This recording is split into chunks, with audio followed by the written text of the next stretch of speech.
Olá, bom dia, boa tarde, boa noite, boa madrugada. Sejam muito bem-vindas, muito bem-vindos à nossa 44ª aula de estudos da obra A Gênese, de Allan Kardec. Seja muito bem-vinda mais uma vez. Estejam todos convidadas e convidados a passarmos aqui mais ou menos uma hora discutindo esses assuntos que são interessantes, fascinantes, relevantes, que acontecem no mundo espírita, que acontecem no mundo da ciência, enfim, assuntos que nos interessam.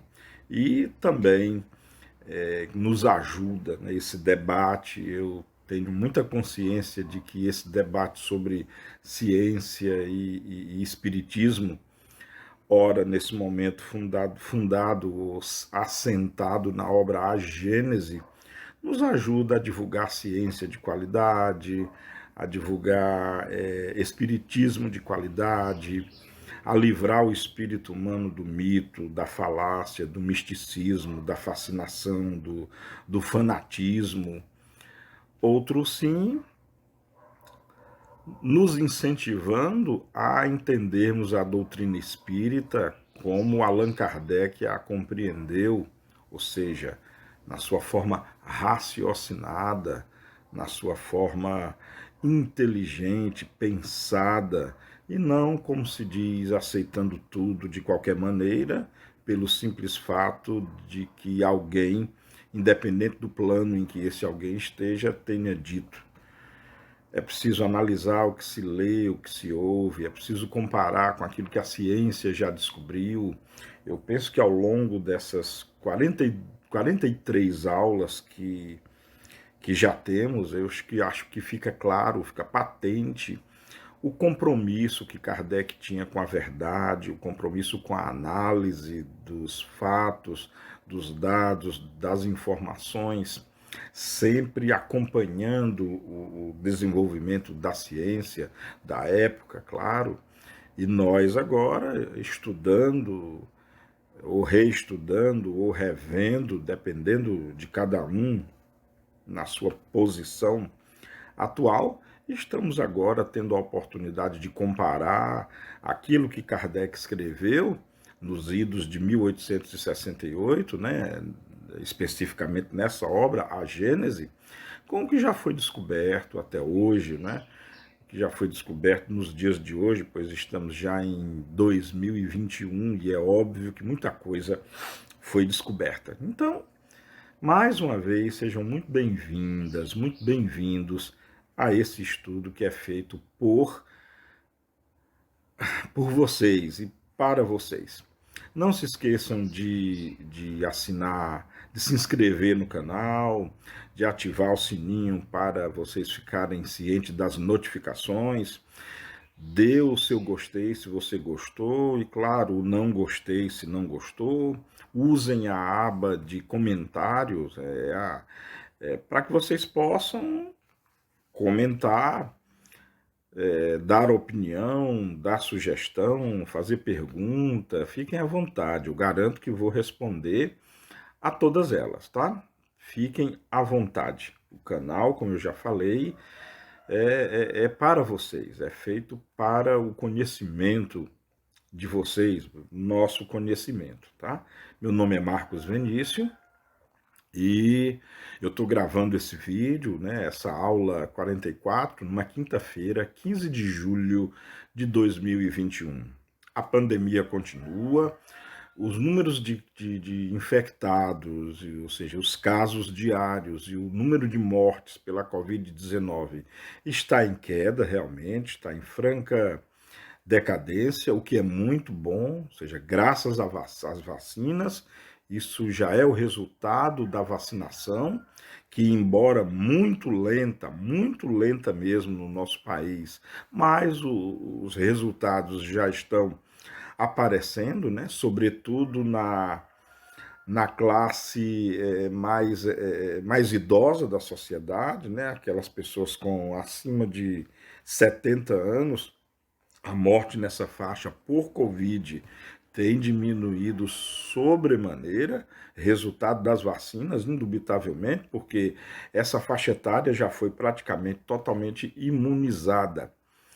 Porém,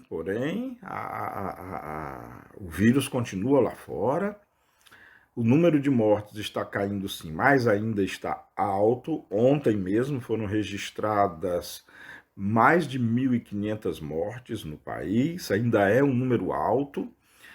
O que eu quero dizer com isso? Ou melhor dizendo, o que os dados querem dizer com isso? Tenha muita calma, a pandemia não acabou, ela ainda está lá fora e ela é muito perigosa. Não vamos baixar a guarda, não é o momento ainda de se aglomerar em festas, em clubes, em seja lá onde for. Não é o momento de estar fazendo visitas para familiares, para amigos, para quem quer que seja. Não é o momento de se ajuntar ainda. Muito pelo contrário, é um momento muito delicado. É necessário fazermos a nossa parte. Eu tenho insistido nisso. Existe a possibilidade de uma nova onda vinda aí pela Covid-19, mais ainda, e o pior ainda, aliás, em função de uma determinada variante que foi chamada de variante Delta, que é muito mais transmissível e ela tem potencial de causar muito mais dano. É possível que ela venha. Os órgãos científicos, os órgãos sanitários já nos estão alertando para isso. Eu quero muito que estejamos todos errados quanto a isso. Eu quero muito que essa próxima onda não venha, mas ela é um fato, ela é real e ela é potencial. No começo, do final do ano passado, no final de 2020 para início de 2021, quando se anunciou a vinda da segunda onda, né, ninguém acreditou, ou melhor dizendo, muita gente não acreditou, muita gente fez pouco caso, as pessoas saíram para a confraternização de Natal, de Ano Novo, as pessoas saíram para comemorar Carnaval, as pessoas saíram para muitos lugares. E aí a segunda onda veio, muito mais violenta, muito mais transmissível, elevou o nosso número de óbitos, né, de mortes, a quase 4.000 mortes por dia. Acho que hoje é muito difícil que você que está me ouvindo, que está me vendo, é muito difícil que você não tenha na sua família uma perda de alguém ou que pelo menos não conheça alguém próximo a você que tenha perdido alguém. Isso foi na virada do ano passado para o começo desse ano. E aí o ápice foi ali pelo mês de final de fevereiro, março e abril, quando eu mesmo fui contaminado pela Covid, fui hospitalizado, passei 2 dias em coma, enfim. É possível que esteja vindo, estou repetindo, uma nova onda. E aparentemente muitas pessoas não estão ligando para isso. Então fica aí o meu alerta, fiquem espertos, tomem conta da vida própria, em se cuidar, em se isolar. Se precisar sair de casa, use a máscara, higienize as mãos. E não é a hora de estar se socializando. Os números estão caindo, de número de casos de contaminação e número de óbitos. É a hora de ter muita calma nessa hora. E para finalizar essa partezinha, o meu muito obrigado ao SUS, obrigado profissionais de saúde, obrigado ciência. Bom, dando início então à nossa 44ª aula, onde estamos estudando o capítulo 21, que se chama Gênese Espiritual. Estamos vendo ali o aparecimento do princípio espiritual, o aparecimento da vida propriamente dita, como ela foi criada, como ela surgiu, e veremos a partir de agora, né, coisas como princípio vital, a vida propriamente dita, a manutenção dela, como apareceu. Na verdade, o capítulo está culminando, né, ou melhor, está caminhando para nós começarmos a entender como se deu o nosso aparecimento, né, o aparecimento do ser humano. Então, sem mais, Vamos então adentrar no texto do Allan Kardec, né, contido no capítulo 21, que se chama Gênese Espiritual, e vamos iniciar agora com o item 3, onde Kardec assim se refere. Por outro lado, não se poderia conceber um Deus soberanamente justo e bom a criar seres inteligentes e sensíveis para lançá-los ao nada após alguns dias de sofrimento, sem recompensações, a recrear-se na contemplação dessa sucessão indefinida de seres que nascem sem que o hajam pedido, pensam por um instante apenas para conhecerem a dor e se extinguem para sempre ao cabo de efêmera existência. Sem a sobrevivência do ser pensante, os sofrimentos da vida seriam, da parte de Deus, uma crueldade sem objetivo. Eis porque o materialismo e o ateísmo são corolários um do outro. Negando o efeito, não podem eles admitir a causa. O materialismo é, pois, consequente consigo mesmo, embora não o seja com a razão. E aqui Kardec, com muita propriedade, está de maneira tentando nos induzir a uma dialética muito lógica da consequência ou da ilógica que seria o espírito humano ser mortal. Ou seja, se não houvesse a, a, a, a sobrevivência do espírito à matéria. Kardec, ele expressa e com muita propriedade que isso não faria sentido dada a existência de Deus. Não vamos esquecer que já na aula anterior, na aula de número 43, nós estávamos já abordando, em função do conteúdo que nós estamos vendo, os principais princípios ou os princípios fundamentais da doutrina espírita, né? Deus e suas propriedades, a existência da alma, né, do espírito humano e a sua imortalidade. Então, por hora, é isso que nós estamos vendo. Estamos estudando aqui a questão da imortalidade da alma, o quanto isso é lógico, o quanto isso faz jus à própria existência de Deus. Vejam aqui que Allan Kardec coloca a sobrevivência da alma, Kardec coloca a imortalidade da alma, inclusive, como consequência da própria existência de Deus, quando ele argumenta que não faria sentido um Deus que criasse almas, e nas próprias palavras dele, para passar alguns dias aqui na Terra. Claro que Kardec usa um pouco de ironia, um pouco de comparação, de proporcionalidade, quando ele diz passar alguns dias aqui na Terra. Claro que nós passamos em média, a vida humana na Terra, nos dias de hoje pelo menos, dura o quê? Para quem se cuida bem, né? Ou seja, faz exercícios, tem boa alimentação, come muito vegetais, frutas, legumes, banha-se de sol, procura ter uma vida tranquila, com pouco estresse, com menos apego. Então, para pessoas assim, ela consegue chegar ao quê? Além dos 90 anos, mas não passa muito dos 100, não. Então, vamos dizer assim que a vida humana tem aí umas 9 décadas de duração, né? Uns 90 anos, eu estou falando em média, não é? 90 anos não são 90 dias, mas o que são 90 anos em função da infinitude do tempo, né?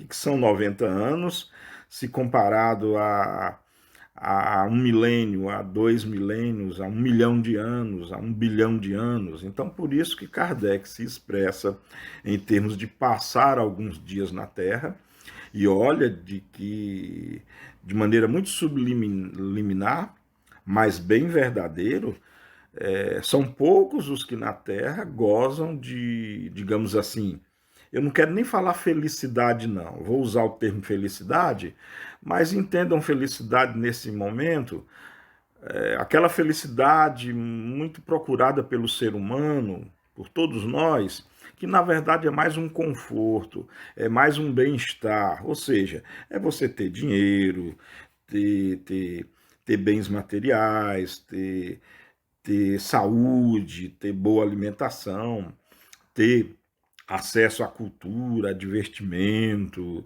ter acesso, enfim, a um bom plano de saúde, a, a casa própria e de qualidade, a transporte próprio, a ter dinheiro para viajar, a ter dinheiro, enfim, para sair, para divertir-se, para nutrir-se de eventos como turismo, enfim. Não são todas as pessoas que podem fazer isso. É claro, milhões, aliás, bilhões de pessoas no nosso planeta, inclusive, vivem na miséria. Muitas e muitas pessoas do nosso planeta nascem, vivem e morrem por causa da fome, por causa de doença, por causa das injustiças sociais, por causa da violência. Então, Kardec está se referindo a isso. O que adiantaria uma vida como essa, ou seja, a pessoa nascer, crescer, viver e morrer, mergulhada no sofrimento, na privação, por nada, porque de fato não aconteceria mais nada depois que ela morresse, caso o materialismo fosse verdadeiro, ou seja, caso não houvesse nem o espírito, nem a sua sobrevivência à morte. Então, Kardec coloca aqui, com muita justiça, a própria visão de Deus, ou de um Deus com D minúsculo, que se prestasse a elaborar toda a criação complexa, não só do espírito humano, mas também de todo o seu arcabouço material, para termos essa vida bem pequena, bem curta e, na maior parte das vezes, muito cheia de sofrimento e dor, porque são raros os que conseguem ter uma vida plena, são raros os que conseguem ter uma vida satisfatória, gozando de tudo aquilo que a matéria pode oferecer. São muito poucos os que têm acesso a isso. Bom, então eu acho que ficou claro quanto a isso. Realmente, quando você estuda com muita propriedade a doutrina espírita, principalmente os seus princípios fundamentais, Deus e todos os seus atributos, ou seja, justiça, amor, sabedoria, né, inteligência, todos os poderes, todos os atributos, aliás, de Deus. A existência do espírito humano, né, a existência do espírito e a sua imortalidade, realmente nós vemos com muita propriedade a ligação muito grande entre esses dois princípios, né? E realmente faz muito sentido você postular que haveria até um quê de crueldade se Deus criasse o ser humano para desfrutar de tudo isso que nós desfrutamos, e olha que é muito gostoso viver, é muito gostoso olhar para a luz do sol, para as plantas, para os animais, é muito gostoso trabalhar, é muito gostoso estudar, é muito gostoso amar, conviver, relacionar-se, enfim, vivenciar todas as coisas da vida. Realmente seria muito cruel estagiar por meras 9 décadas, para quem consegue chegar lá, né, nessas meras 9 décadas, e de repente ser jogado ao nada, né? Ao nada. É meio como que mostrar o doce mais gostoso para uma criança, falar das propriedades do doce, o quanto o doce é gostoso, e na hora que a criança disser assim, eu vou comer, a pessoa tirasse o doce da frente dela, né? Seria muito frustrante. É por isso que o materialismo, com todo respeito, se por acaso alguém que esteja me ouvindo o for, com todo respeito, pois existem também bons argumentos para o materialismo, nós não podemos negar isso, mas em princípio e em lógica o materialismo não faz nenhum sentido. E mesmo assim ainda tem materialistas de uma inteligência suprema, como Carl Sagan, por exemplo, que mesmo sendo materialista, encontrava na beleza da vida, encontrava na nossa participação individual, no nosso momento no mundo, a pureza, a verdadeira soberania, a verdadeira beleza da vida. Vejamos como a vida é tão interessante. Mesmo no materialismo, existiram pensadores, e ainda existem hoje, obviamente, que mesmo no materialismo, mesmo negando a existência de Deus, do Espírito, de algum tipo de sobrevivência após a morte, encontram ainda beleza na vida, encontram ainda justificativa para se valorizar a vida. E eu concordo com eles também. Concordo sim, porque a vida é maravilhosa e termos o privilégio de estarmos aqui fazendo alguma coisa, contribuindo para alguma coisa, é algo extraordinário. Claro, eu sou espírita, acredito na alma, acredito em Deus, acredito na imortalidade da alma, mas eu preciso confessar para vocês, mesmo se isso, a minha opinião, tá? É a minha forma de pensar. Mesmo que a alma não fosse imortal, mesmo que a única chance que tivéssemos fosse essa, ainda assim valeria a pena. Para mim, Marcos Vinícius, ainda assim seria maravilhoso, ainda assim seria, embora que temporário, embora que uma janelinha muito pequenininha do tempo, numa circunstância menor ainda do espaço, valeria a pena. Valeria a pena. Na verdade, para mim, já valeu a pena. Aos 51 anos de idade que tenho, quando eu penso em tudo aquilo que eu já vivi até agora, em tudo aquilo que eu já aprendi até agora, em tudo aquilo, enfim, nos lugares que eu conheci, as pessoas que eu conheci, as pessoas com quem eu tive contato e aprendi muito com elas, a chance que eu tive, quem sabe, de ensinar também um pouco, e todos nós, isso é uma verdade absoluta, todos nós aprendemos e ensinamos uns com os outros. Então, para mim, se fosse só isso, para mim já estaria de bom tamanho. Imagine, então, como eu acredito, aliás, como eu tenho certeza de que existe a vida imperecível do espírito, realmente dá um tempero, dá um sabor, dá inclusive uma autoenergização constante de estar sempre aprendendo, sabe? Dá aquele entusiasmo de estar sempre aprendendo, de estar sempre renovando, de sempre procurando evoluir em conhecimento, especialmente em moral, que é muito mais difícil, mas é a nossa jornada, precisa ser o nosso objetivo, sabe? Essa evolução, primeiramente moral, mais importante do que tudo, moral, e ela precisa ser atrelada à evolução intelectual também, afinal de contas, como bem nos lembra o benfeitor Emmanuel, na questão das duas asas da evolução, né? A asa da moral e a asa do conhecimento, para um voo equilibrado, para um voo perfeito, é necessário que ambas as asas cresçam juntas. Bom, no item 4, no item 4 do capítulo 11, Kardec assim nos escreve: é inata no homem a ideia da perpetuidade do ser espiritual. Essa ideia se acha nele em estado de intuição e de aspiração. O homem compreende que somente aí está a compensação às misérias da vida.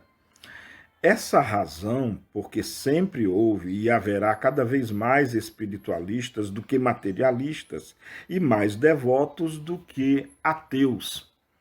A ideia intuitiva e a força do raciocínio, o Espiritismo junta a sanção dos fatos, a prova material da existência do ser espiritual, da sua sobrevivência, da sua imortalidade e da sua individualidade.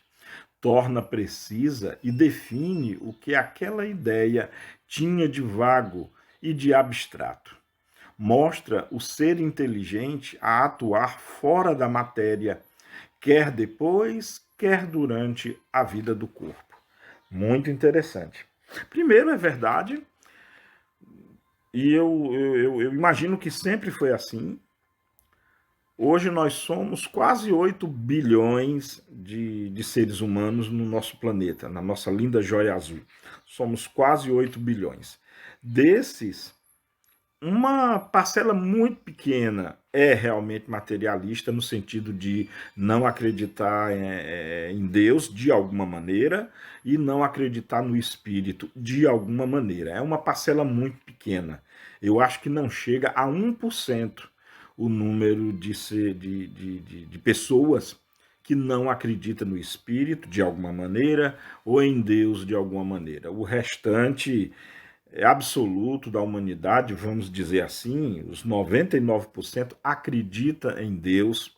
Pode não ser da mesma forma que o Espiritismo compreende Deus, pode não ser da mesma forma que um católico compreenda Deus, pode não ser da mesma forma que um protestante não compreenda Deus, pode não ser da mesma forma que um hindu, que compreende diversos tipos de deuses, pode não ser essa forma, mas intuitivamente, como Allan Kardec muito bem descreveu aqui, intuitivamente o ser humano acredita sim num ser superior.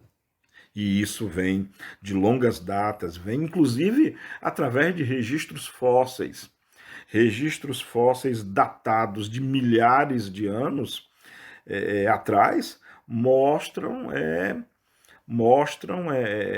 ossadas, né, evidenciando de maneira indubitável é, cerimônias ritualísticas na hora do enterro, evidenciando o respeito para com a morte, evidenciando simbolicamente a crença em alguma coisa que acontece após a morte, ou seja, esse tipo de conhecimento ele é empírico, existem evidências factuais através de fósseis registrados ao longo do tempo que denota essa esse pensamento humano do algo mais, esse pensamento humano do pós-vida e esse respeito que só existe no ser humano. Acho que nenhuma outra espécie tem de maneira estilizada o tratamento para com a morte que nós seres humanos tem. E isso é sim uma assinatura da crença no além, desde épocas imemoriais. Lembrando, registrada inclusive materialmente através dos fósseis ao longo do tempo. Então, realmente, é, é, é, essa intuição, ela sempre fez parte do imaginário e da forma de pensar do ser humano. Bom, no item 5, muito interessante o item 5, Allan Kardec assim se pronuncia. Na verdade, é uma pergunta, tá? Kardec faz a seguinte pergunta: são a mesma coisa o princípio espiritual e o princípio vital? Você tem o princípio vital, né, que é o que dá vida ao corpo, ao organismo, à matéria orgânica. E tem o princípio espiritual, que não tem a ver em todos os aspectos com a matéria. É um princípio que sobrevive à matéria. Então Kardec está perguntando se é a mesma coisa. E ele disserta: partindo, como sempre, da observação dos fatos, diremos que, se o princípio vital fosse inseparável do princípio inteligente, haveria certa razão para que os confundíssemos. Mas, havendo como há seres que vivem e não pensam, quais as plantas, corpos humanos que ainda se revelam animados de vida orgânica, quando já não há qualquer manifestação de pensamento. Uma vez que no ser vivo se produzem movimentos vitais independentes de qualquer intervenção da vontade, que durante o sono a vida orgânica se conserva em plena atividade, enquanto que a vida intelectual, por nenhum sinal exterior, se manifesta, é cabível se admita que a vida orgânica reside num princípio inerente à matéria, independente da vida espiritual, que é inerente ao espírito. Ora, desde que a matéria tem uma vitalidade independente do espírito e que o espírito tem uma vitalidade independente da matéria, evidente se torna que essa dupla vitalidade repousa em dois princípios diferentes. E aqui de novo, como é belo sempre acompanhar a perspicácia, a lucidez, a inteligência, a lógica, a sabedoria de Allan Kardec. Todos nós sabemos que há uma diferença entre o simples princípio orgânico e o simples espírito, aliás, princípio espiritual. O princípio orgânico, ele invariavelmente, o que causa é movimento.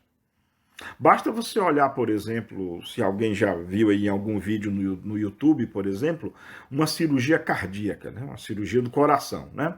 Você vê uma pessoa, o corpo de uma pessoa, o organismo de uma pessoa deitada numa maca, sob o efeito de anestesia, por exemplo, lógico, né? E você vê muitas vezes o coração da pessoa pulsando, né, dentro do peito dela, atestando que aquele organismo tem vida. Ele está vivo, o coração está lá pulsando. Mas esse corpo, né, essa pessoa, ainda é uma pessoa que está lá, essa pessoa que tem lá o coração pulsando, ela não está exibindo nenhuma propriedade intelectual, nem moral, portanto, nem espiritual. Ela não está falando, ela não está se expressando, ela não está exibindo raiva, rancor, ou felicidade, ou contentamento, ou amor, ou desprezo. Ela não está dando opinião. É ali um conjunto de tecidos, um conjunto de sistemas composto por coração, por pulmão, por fígado, pâncreas, estômago, cérebro, e está lá funcionando. É o princípio vital, orgânico. Vamos imaginar essa mesma pessoa após a cirurgia. Vamos supor que deu tudo certo, graças a Deus, deu tudo certo para a cirurgia dessa pessoa. O externo dela, né, a região do peito é fechada, costurada direitinho. A pessoa passa por aquele período, vai para a UTI. Daqui a pouco ela desperta.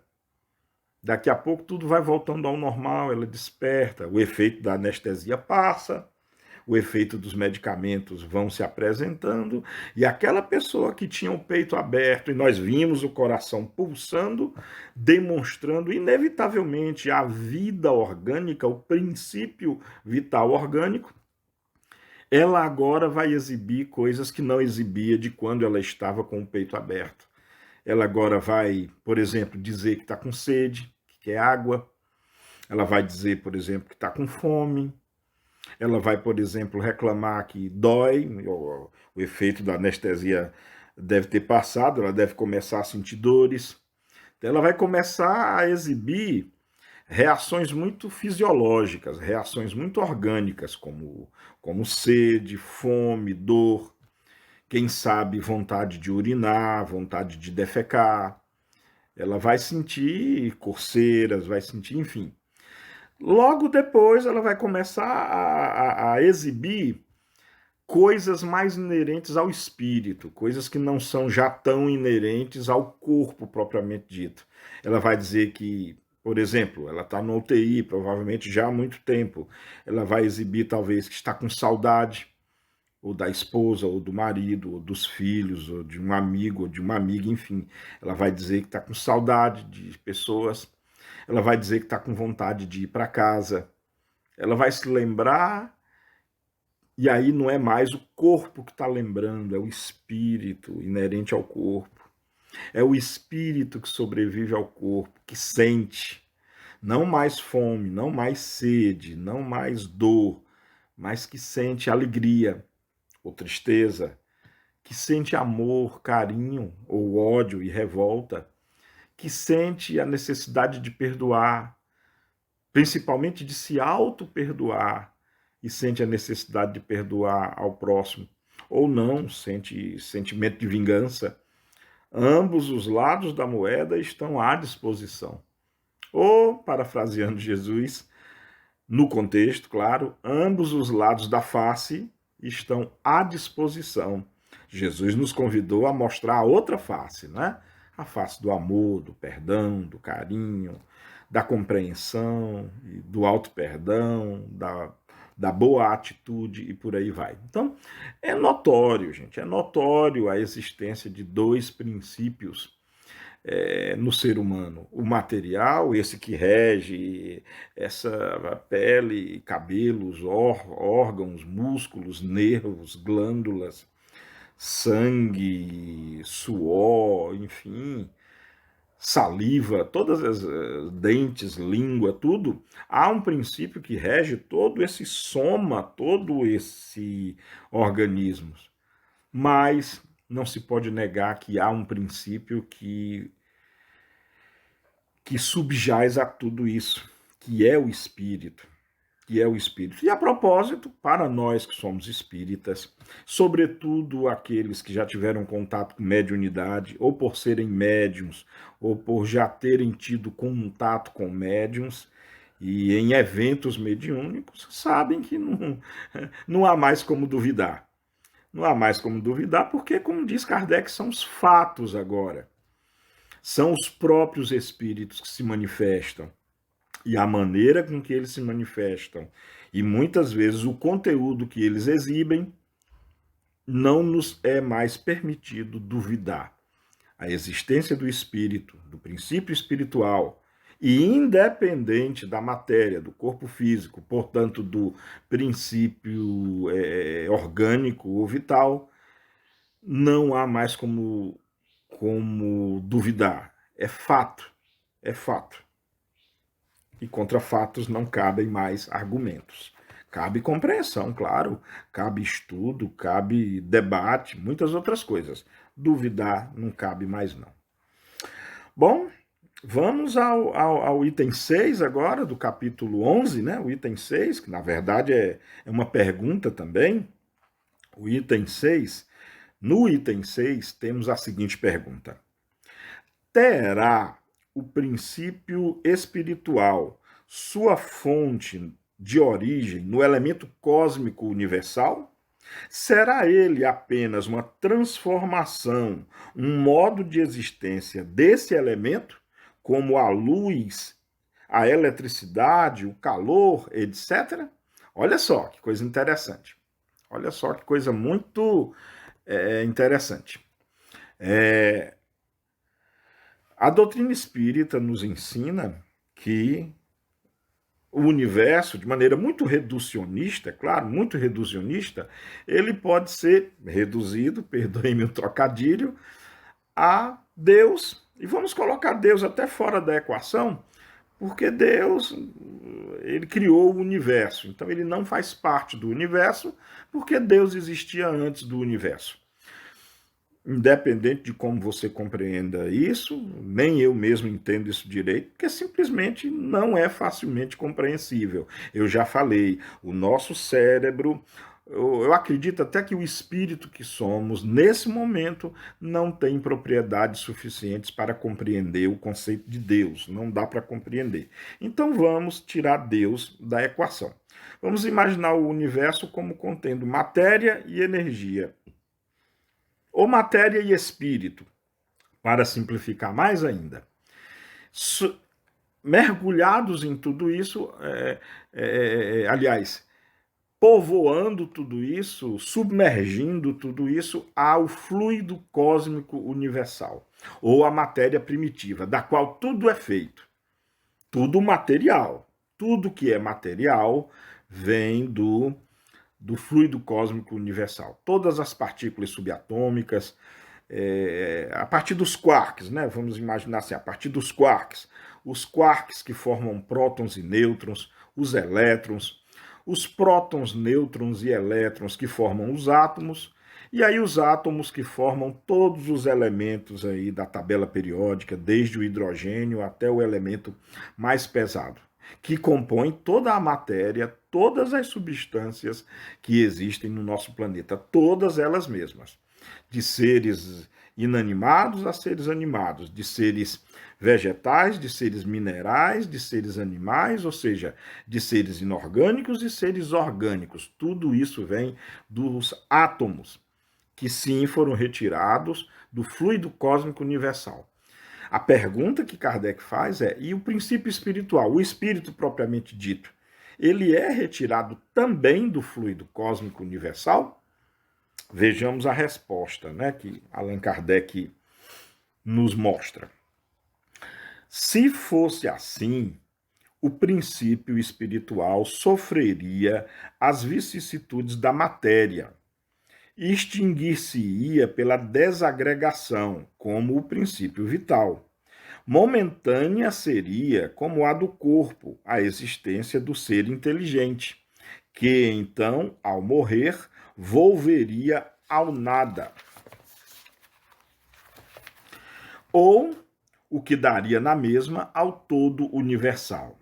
Seria, numa palavra, a sanção das doutrinas materialistas.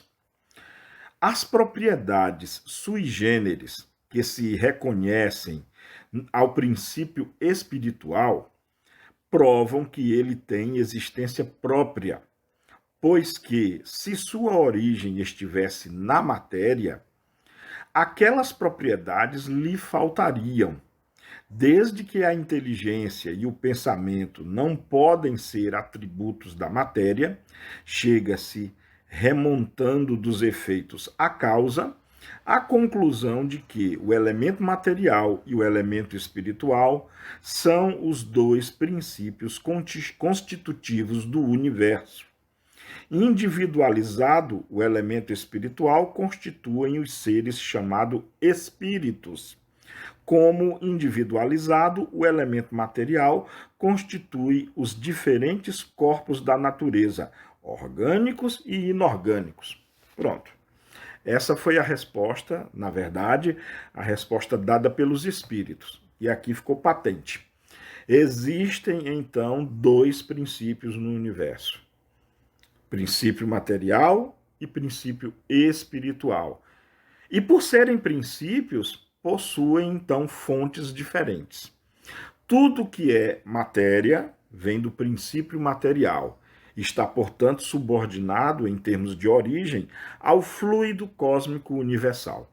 Agora, tudo que tem origem no princípio espiritual, ou seja, o espírito, que provém do princípio espiritual, este não pode vir do mesmo princípio material. Porque, do contrário, e com muita lógica, os seres espirituais, em termos de espírito puro, também passariam por todas as vicissitudes, como está escrito aqui mesmo, ou seja, por todos as dificuldades que a matéria enfrenta, ou todos os processos de transformação que a matéria enfrenta, como desgaste, doença, morte. E o espírito, ele não se desgasta, materialmente falando.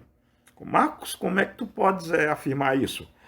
Na verdade, não há uma resposta concreta, porque ninguém sabe direito ainda o que é o espírito. O espírito nunca foi trazido para um laboratório. Nunca se colheu o sangue do espírito, nem se mediu sua pressão, nem sua temperatura, nem se mediu seu comprimento, nem se atestou do que ele é feito. O espírito é algo que sim existe, é claro, mas é de uma natureza que nós ainda desconhecemos. Essa que é a verdade. E isso, inclusive, é uma evidência de que o espírito provenha de uma origem diferente. O próprio fato do seu desconhecimento, o próprio fato de que nós não sabemos nenhuma propriedade morfológica nem estrutural do espírito, nota que ele realmente, o espírito, é algo diferente. É algo realmente diferente. Pois não há, até o momento, medidas, espaço-temporais, não há volume, não há, enfim, o que nós vemos. Ah, Marcos, então porque se tem certeza da existência do Espírito? Através da sua ação. Lembra que dos efeitos se remonta à causa? Para causas inteligentes, nós temos efeitos inteligentes. Então, para atitudes inteligentes do corpo humano, só pode vir de algo inteligente no corpo humano. Mas o coração não é inteligente, o fígado não é inteligente, o cérebro não é inteligente. Cada órgão desse que eu citei, ele é complexíssimo, complicadíssimo, e funciona, principalmente o cérebro, que até hoje não se sabe de maneira conclusa e completa como ele funciona.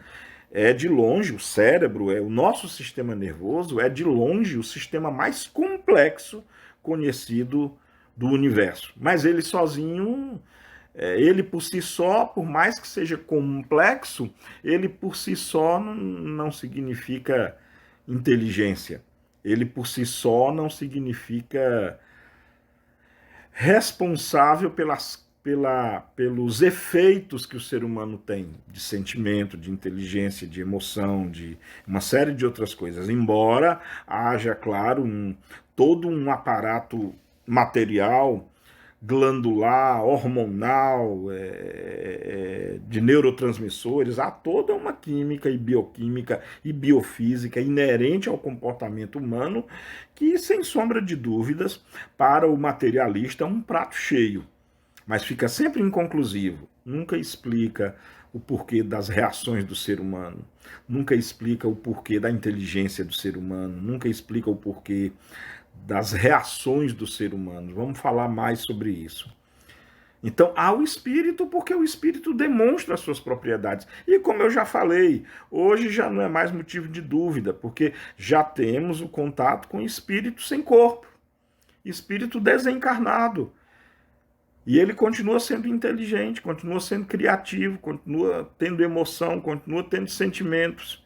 E agora não tem mais cérebro. O que nos leva a entender conclusivamente que a sede das emoções, do pensamento, da inteligência não está no cérebro, está no espírito imortal que nós somos. E isso é um fato, tá bom? Mas conversaremos ainda muito sobre isso também. Bom, adiantando aqui, vamos então agora ao item 7, né, do capítulo 21. Então fica bem claro que nós temos aqueles 3 princípios, né, que em todo curso de ESD, acho que já nas primeiras turmas já é apresentado, né, aquele triângulozinho Deus, Espírito e Matéria. Né?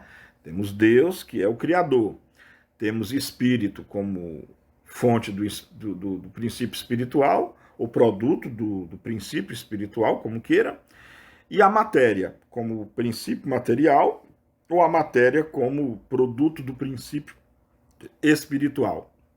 O fluido cósmico universal, criado por Deus, é dele que tudo que é material se extrai, enquanto que o princípio espiritual não vem do fluido cósmico universal.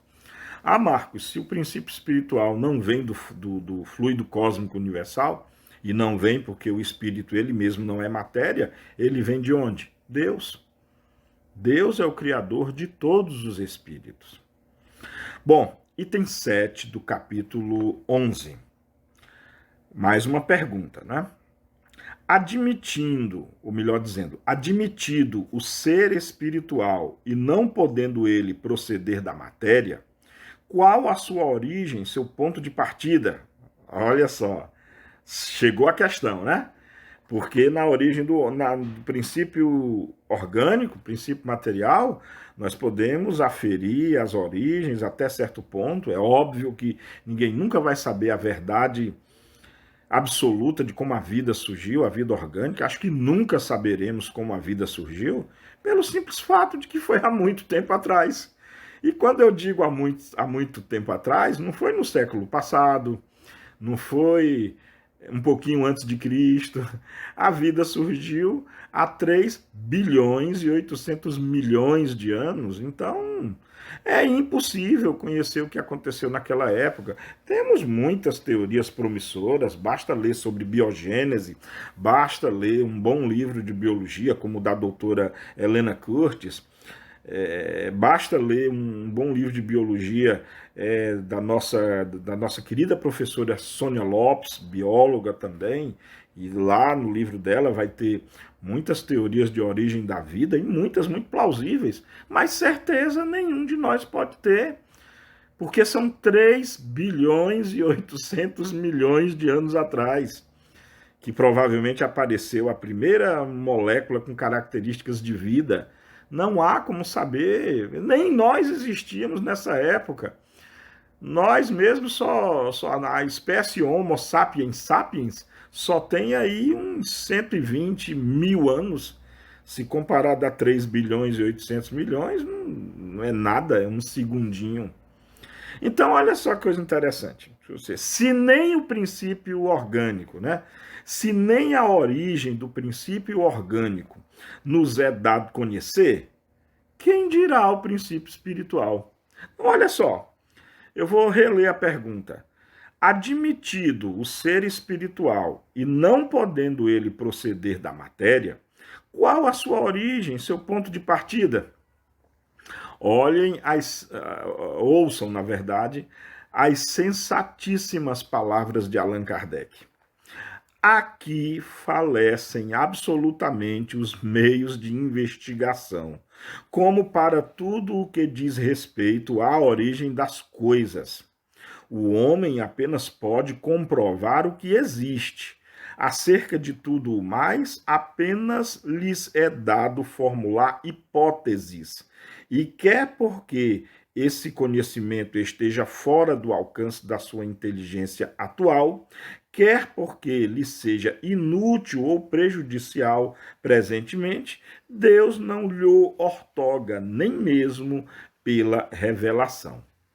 O que Deus permite que seus mensageiros lhe digam, e o que, aliás, o próprio homem pode deduzir do princípio da soberana justiça, atributo essencial da divindade, é que todos procedem do mesmo ponto de partida, que todos são criados simples e ignorantes, com igual aptidão para progredir pelas suas atividades individuais, que todos atingirão o grau máximo da perfeição com seus esforços pessoais, que todos, sendo filhos do mesmo Pai, são objeto de igual solicitude, que nenhum há mais favorecido ou melhor dotado do que outros, nem dispensado do trabalho imposto aos demais para atingirem a meta.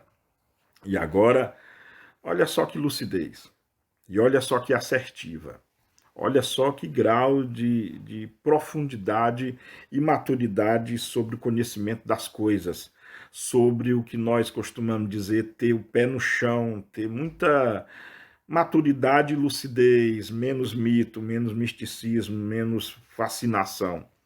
Olha só o início da resposta, quando se pergunta qual então a origem do princípio espiritual? A pergunta é, qual a origem do espírito? Observe que Allan Kardec responde que não tem como saber. E ele diz mais, não tem como saber nem a origem da matéria.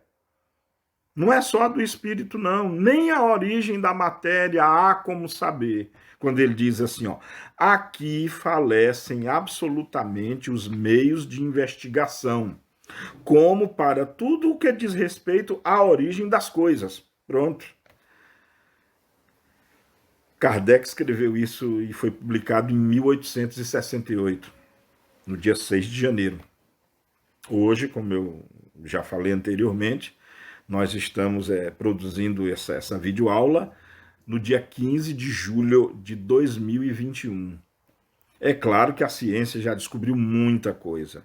A geologia, a paleontologia, a botânica, a genética, a biologia, a química. É claro que já se descobriu a origem de muitas coisas. Mas como se originou a vida, ninguém sabe até hoje. Como o ser humano, o corpo humano, foi originado, também ninguém sabe até os dias de hoje. Sabemos da evolução, sabemos sim que já é fato que o organismo humano ele deriva de seres anteriores, ele é o produto da evolução de seres anteriores.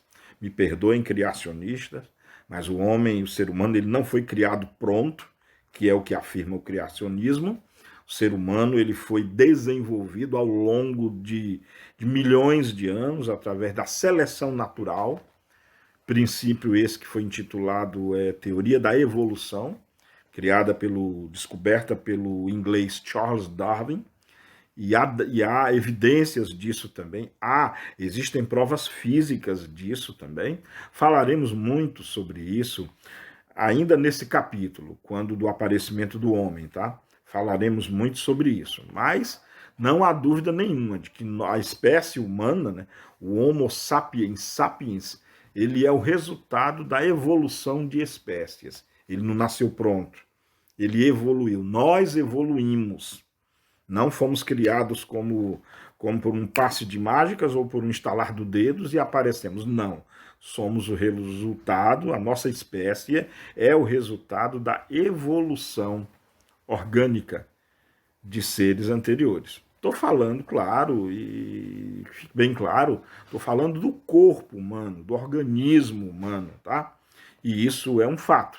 É um fato já indubitável, embora exista muita briga ainda, muitas dissensões. Falaremos sobre isso no momento oportuno, tá?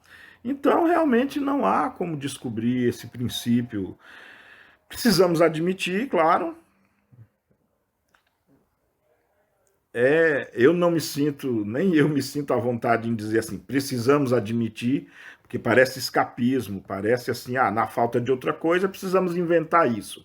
Não é bem isso assim, não, mas precisamos entender que na falta de outra explicação, precisamos entender que o espírito humano, né, que é do que estamos falando, o espírito humano foi criado por Deus. O material também, na verdade, todas as coisas foram criadas por Deus. O próprio princípio evolutivo, ele emana de um ponto de criação. E esse ponto de criação é Deus, indubitavelmente, tá? Então, muito sábias as palavras de Allan Kardec. Continuando aqui, já estamos nos minutos finais da nossa videoaula 44. Vamos então aqui ao item 8. No item 8, Kardec assim se refere. Ao mesmo tempo que criou, desde toda a eternidade, mundos materiais, Deus há criado desde toda a eternidade seres espirituais. Se assim não fora, os mundos materiais careceriam de finalidade. Mais fácil seria conceberem-se os seres espirituais sem os mundos materiais do que estes últimos sem aqueles. Os mundos materiais é que teriam de fornecer aos elementos espirituais elementos de atividade para o desenvolvimento de suas inteligências. Interessante, muito interessante. E aqui nós vamos encerrar a nossa videoaula 44. E é interessante que Kardec afirmou aqui, uma afirmativa. Deus sempre criou mundos materiais, ou seja, planetas, astros, desde o Big Bang, que é, na nossa compreensão, o universo nasceu num fenômeno, numa singularidade, que isso é em física, o nome que se dá é uma singularidade, que foi o Big Bang, que ocorreu há aproximadamente 13 bilhões e 800 milhões de anos atrás. Desde esse evento, mundos foram criados. O nosso planeta, a Terra, tem bem menos que isso. Nosso planeta tem 4 bilhões e meio de anos só. Então, bem antes da Terra, fique bem claro, é isso que Kardec está nos lembrando, embora ele não soubesse desses dados, mas Kardec está nos lembrando que bem antes da formação da Terra, muitos e muitos e muitos infindáveis outros mundos foram criados, mundos materiais. Com que propósito? Se não fosse para abrigar a vida, que não fosse para iniciar a epopeia que iniciou-se na nossa linda joia azul e que vem até os dias de hoje, não é verdade? E aí Kardec até fala, criar tantos mundos, criar um espaço tão gigantesco para não ter vida, como dizia Carl Sagan, que tremendo desperdício de espaço, né? Seria. E Deus não desperdiça nada. Quantas civilizações existem, muito mais antigas do que nós, né? Quantos espíritos, já imaginaram os espíritos da época inicial da criação? O que nos leva a crer que espiritualmente e materialmente, talvez nem tanto materialmente, mas espiritualmente somos crianças ainda. Temos irmãos aí no universo afora muito maiores do que nós, irmãos muito mais avançados, muito mais inteligentes, muito mais sábios e virtual e realmente muito melhores em bondade, em benevolência, e em inteligência e em poder. Acham que o que eu estou dizendo é bobagem? Vou citar aqui um nome para que vocês se lembrem: Jesus Cristo. Muito obrigado, paz e bem para todos, beijo nos corações de todos vocês e até a nossa próxima videoaula.